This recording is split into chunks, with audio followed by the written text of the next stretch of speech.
வணக்கம் தமிழ்நாட்டு மக்களே.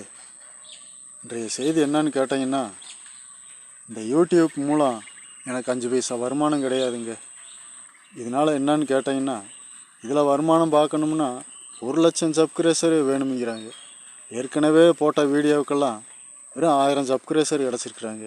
இன்னும் 97,000 சப்ஸ்கிரைபருக்கு எங்கெங்கே போகிறது? இதில் வருமானம் பார்க்கறதுங்கிறது முடியாத காரியமுங்க. ஆனால் இது இந்த யூடியூப் நல்ல ஒரு வாய்ப்புக்கு உதவுதுங்க. அது என்னென்னா, நம்ம ஏழை மக்களுக்கு, நம்ம தமிழ்நாட்டு மக்களுக்கு இதன் மூலியம் ஒரு நல்ல செய்தி, நல்ல விஷயங்களை நம்ம எடுத்து சொல்லலாமுங்க. அதுக்கு உதவுதுங்க. அந்த ஒன்றுக்கு உதவுறதுனால அது போதுமுங்க. மக்கள் நல்லா இருந்தால் அது போதுமுங்க.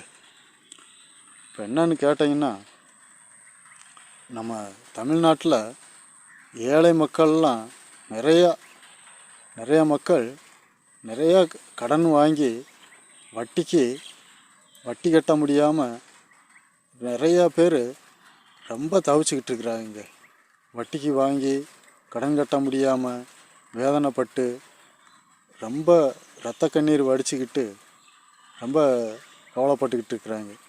அதே போல் நம்ம நாட்டில் இந்த உலகத்துக்கெல்லாம் உணவளித்து வாழ வைக்கிற விவசாய தெய்வங்கள், அவங்க ஒரு பக்கம் எந்த ஒரு சலுகையும் கிடைக்காம அவங்களும் வாடி வதங்கி கவலைப்பட்டுக்கிட்டு வேதனைப்பட்டுக்கிட்டு இருக்கிறாங்க.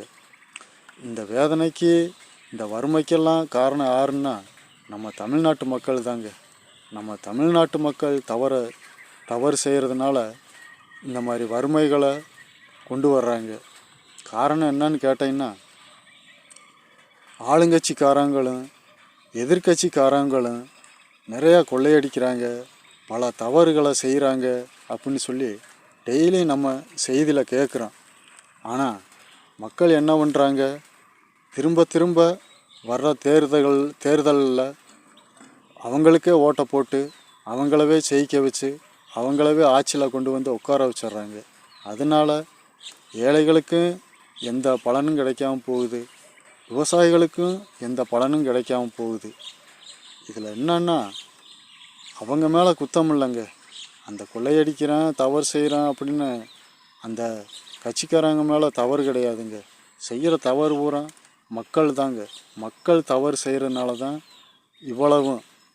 நீங்கள் பார்த்து வர்ற தேர்தலில் நல்ல ஒரு தலைவரை தேர்ந்தெடுத்து ஓட்டு போட்டு ஜெயிக்க வச்சா இந்த மாதிரி தவறுகள் நடக்காதுங்க.